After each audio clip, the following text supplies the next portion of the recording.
الصلاة والسلام علیک یا نبی وعلی آلک واصحابک یا حبیب اللہ۔ حمد و صلاۃ کے بعد اسٹیج پہ جلوہ فرما انتہائی قابل احترام علماء، سادات، دیگر بزرگوں، ماشاءاللہ آپ نے بڑے پرمغز بیانات سماعت فرمائے ہیں۔ آج تذکرہ ہے امام علی مقام رضی اللہ تعالیٰ عنہ کا، ہمارے شاہ صاحب کے والد صاحب کا ختم شریف بھی ہے۔ اللہ تعالیٰ ان کے حق میں رحمت و فضل والے فیصلے فرمائے۔ کچھ چیزیں ایسی ہوتی ہیں جو مستحب ہوتی ہیں، کریں تو اجر ہے، نہ کریں تو گناہ نہیں، لیکن کچھ چیزیں شریعت کے اندر فرض اور واجب کا درجہ رکھتی ہیں، یعنی ان کے کیے بغیر گزارا نہیں ہوتا۔ ہر صورت میں ان چیزوں کا عمل کرنا، بجا لانا ضروری ہوتا ہے۔ اہل بیت نبوت کا پیار یہ دین میں فرض اور واجب کا درجہ رکھتا ہے، ضروریات دین کا مسئلہ ہے۔ دنیا داری غلبہ کر گئی لوگوں کی سوچوں پر، لوگوں کے ذہنوں پر، دنیاوی محبتیں اپنا عروج پا گئیں، شہرت کی محبت، اقتدار کی محبت، دولت کی محبت، سب سے بڑھ کر انسان کو ان چیزوں سے پیار ہونے لگا جو بظاہر اور وقتی نفس کی تسکین کا باعث ہے، جیسے نعرے شعرے لگتے ہیں، پروٹوکول ملتے ہیں، آنا جانا ہوتا ہے، یہ بھی بعض اوقات تسکین نفس کا باعث بنتا ہے۔ ان ساری چیزوں سے پیار ہونے لگا۔ یاد رکھیے گا اللہ تعالیٰ نے قرآن مجید کے اندر فرمایا قُل لا اسألکم علیہ اجرا الا المودۃ فی القربی، اے محبوب علیہ السلام آپ اپنے غلاموں سے فرما دیں کہ میں تبلیغ دین پر تم سے کوئی اجر نہیں مانگتا، بس میرے قریبیوں سے محبت کرتے رہنا۔ بڑے سادہ سے، بڑے خوبصورت سے، لیکن بہت ہی معنی خیز انداز میں نبی پاک علیہ السلام نے ان محبتوں کا فلسفہ اور حکمت بیان کی۔ حضور فرمانے لگے اللہ سے محبت کرو، وہ تمہیں نعمتیں عطا کرتا ہے،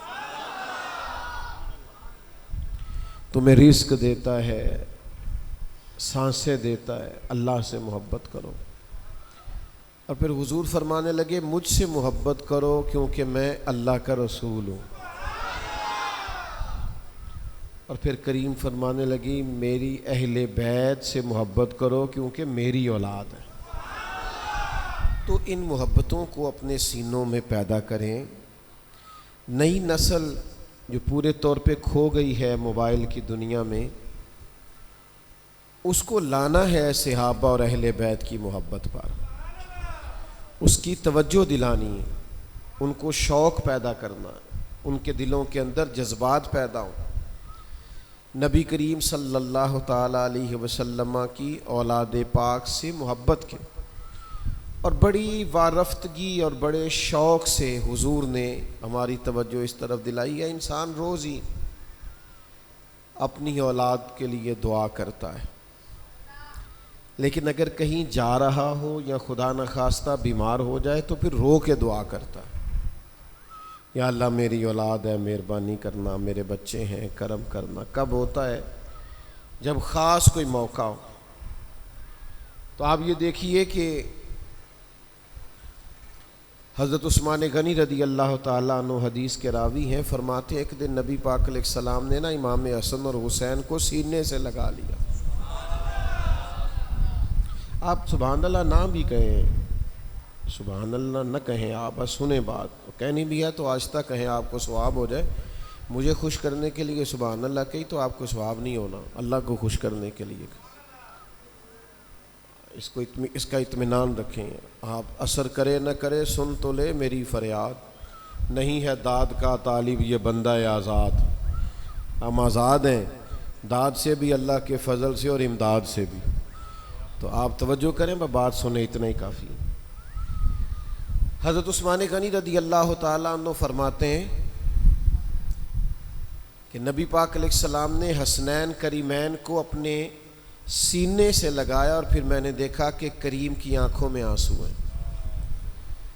تو حضور نے اس دن رو کے دعا مانگی، رو کے عرض کرنے لگے اے اللہ میں ان دونوں سے محبت کرتا ہوں، تو بھی ان سے محبت فرما، اور اے اللہ جو جو میرے حسن اور حسین سے محبت کرے تو ان سب سے محبت فرما. ہم نے یہ محبت منتقل کرنی ہے آنے والی نسل کو. ہم نے اپنی اولادوں کو، اپنے خاندانوں کو، اپنے شاگردوں کو، اپنے سے بعد آنے والی قوم کو حسنین کا پیار منتقل کرنا ہے. اس کے لیے ہمیں عملی جد و جہد کی ضرورت ہے. وہ جتنا ہمیں پیار کرتا دیکھیں گے نا، اب تو خیر محفلوں میں آنا جانا اور وہ بڑا عجیب ماحول بن گیا ہے، ورنہ بڑی خاص عقیدت ہوتی تھی، ختم شریف دلائے جاتے تھے، احترام کے جذبات ہوتے تھے. ہمارے بڑے بوڑھے بزرگ ہمیں بتاتے تھے کہ یہ حضور پاک کی اولاد کا معاملہ کس طرح کا ہے. وہ تو کوشش کرتے تھے کہ اعلیٰ سے اعلیٰ انداز اختیار کیا جائے، خوبصورت سے خوبصورت جملے تراشے جائیں. لیکن ہم چونکہ زیادہ چیزیں نعروں شعروں میں لوگوں کو اچھی لگتی ہیں، اور کوشش کی جاتی ہے کہ ایسا نکتہ ہو جس سے جوش زیادہ پیدا ہو. عقیدتیں پیدا ہونی چاہیے، احترام پیدا ہو. میرے والد صاحب بڑی عید پہ نا چاول لائے گھر میں، چاول بڑے اچھے تھے. ایک آدھ بار پکائے والدہ صاحبہ نے تو پھر وہ چاول دوسرے پکنے لگ گئے. تو ابا جی کہنے لگے وہ جو اتنے اچھے چاول میں لایا تھا وہ کدھر ہیں، ہمیں پھر دوسرے پکا کے دینے لگ گئی ہو. تو اماں جی کہنے لگیں وہ چاول بڑے ہی پیارے تھے، میں نے رکھ دیے ہیں، 10 محرم کو امام حسین کی نیاز پکائیں گے. یعنی وہ ہم اپنی اولاد کو دینے کی بجائے اولاد رسول کے نام پہ دیں گے. یہ جذبات ہمارے بڑے بوڑھوں میں پائے جاتے تھے.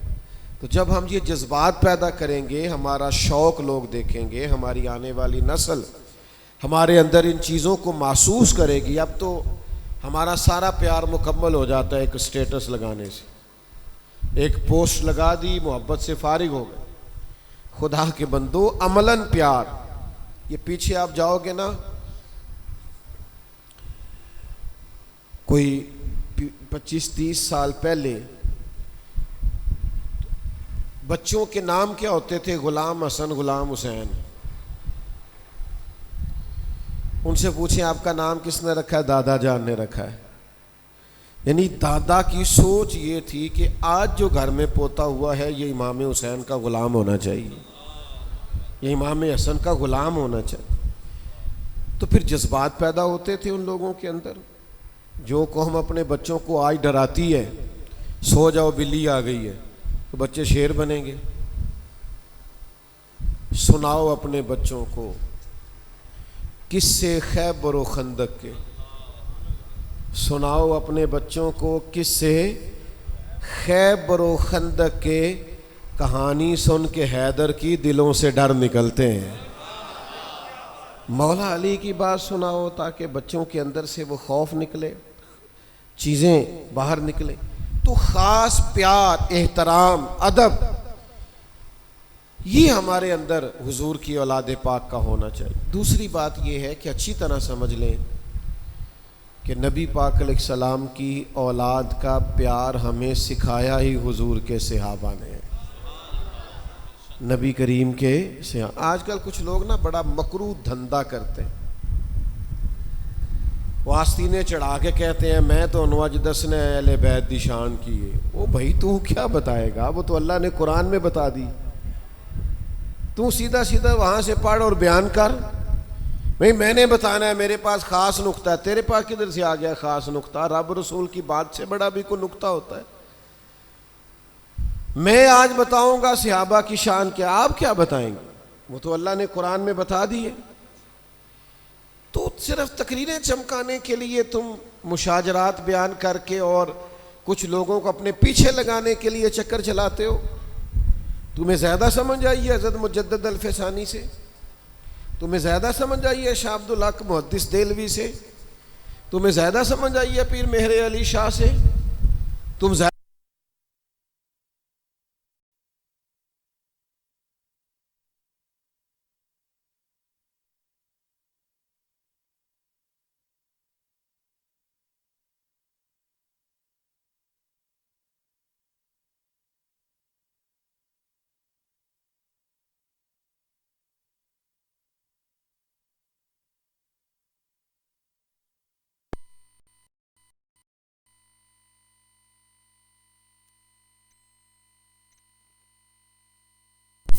اللہ جزا دے. امام علی مقام کے قدم مبارک کو مٹی لگ گئی تو سرکار ابو ہریرہ رضی اللہ تعالیٰ عنہ تشریف فرما تھے. انہوں نے اپنا امامہ کھول لیا اور اس سے ان کے مقدس قدموں کو صاف کرنا شروع کر دیا. تو انہوں نے کہا کہ آپ بزرگ صحابی ہیں حضور کے، تو آپ یہ کیا کر رہے ہیں؟ تو حضرت ابو ہریرہ رضی اللہ تعالیٰ عنہ فرمانے لگے حسین میں خون رسول کا احترام کر رہا ہوں. تو یہ سارے جذبات ہمیں صحابہ نے سکھائے ہیں. صحابہ وہ پاکیزہ لوگ تھے جن کی ڈائریکٹ تربیت نگاہ مصطفیٰ سے ہوئی. اور یہ باریک بات آپ نے سمجھنی ہے اور اسے یاد رکھنا ہے. کوئی بھی آپ روایت سنیں گے نا کسی عالم سے تو پہلے راوی کا نام لے گا. وہ کہے گا حضرت عبداللہ ابن عمر فرماتے ہیں کہ نبی کریم نے فرمایا، سیدہ عائشہ صدیقہ فرماتی ہیں کہ نبی کریم نے فرمایا، حضرت انس بن مالک فرماتے ہیں کہ نبی کریم نے وہ جب بھی کوئی روایت بیان کرے گا راوی کا نام لے گا. تو معاذ اللہ اگر کسی بندے کا خیال ہو کہ راوی ٹھیک نہیں، روایت ٹھیک ہے، تو یہ دھندا جو آپ کر رہے ہیں معاذ اللہ صحابہ کو مشکوک کرنے کا، تو آپ تو دین کو مشکوک کر رہے ہیں. اگر راوی ہی درست نہیں تھے تو روایتیں کیسے درست ہوں؟ اس لیے ایسے کسی شخص کے کسی آپ سازش کا شکار نہ ہو. یہ بڑے ہی عظیم لوگ تھے. اور قرآن کی جب نص آ گئی کہ اشداء علی الکفار رحماء بینہم، یہ کافروں پر سخت تھے، آپس میں تو بڑے مہربان تھے. تو میرے عزیز صحابہ نے سکھایا. علامہ اسماعیل حقی رحمۃ اللہ تعالیٰ علیہ نے لکھا ہے کہ نبی کریم صلی اللہ تعالیٰ علیہ وسلم تشریف فرمائے. مجھے آپ کی گرمی کا احساس ہے چونکہ مجھے بھی لگ رہی ہے. بھائی ایک دو بات، میں ویسے ہی تھوڑی بات کرنے کا عادی ہوں، بس بات کو سمیٹنے لگا ہوں، آپ متوجہ رہیے.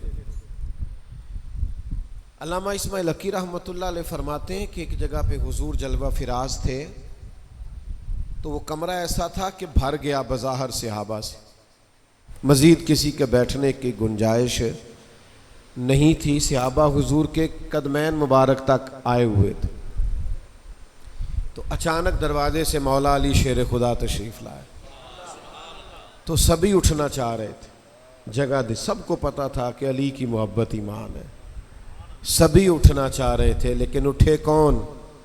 جو نبیوں کے بعد سب سے بڑا درجہ رکھتے ہیں، سرکار سیدنا ابو بکر صدیق رضی اللہ تعالیٰ عنہ. فوراً اٹھے، جا کے حضرت شیر خدا کا ہاتھ پکڑا اور اپنی جگہ پہ لا کے بٹھایا. اب سب صحابہ موجود تھے. کون تبصرہ کرتا جب سرور کائنات خود جلوہ فراز ہے؟ کون تبصرہ کر سکتا تھا؟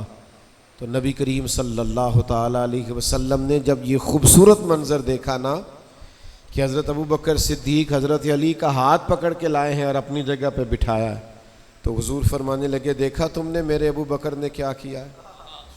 اور پھر کریم فرمانے لگے کوئی عزت والا ہی کسی کو عزت دیا کرتا. تو ان کے درمیان محبت تھی، احترام تھا.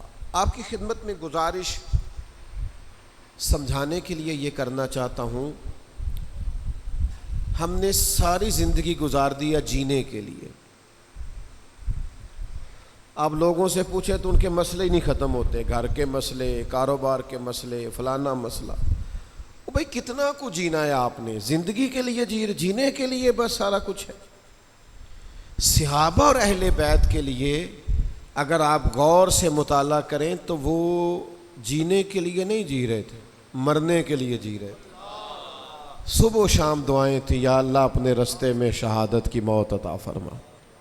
ساری انہوں نے زندگیاں گزار دیں آخرت کے لیے کہ ہماری آخرت ٹھیک ہو جائے، سارا وقت گزار دی۔ دنیاوی طور پر تو تھوڑی بہت اگر مشقت آئے بھی تو برداشت کر لی، لیکن وہ چاہتے یہ تھے کہ میری آخرت ٹھیک ہو۔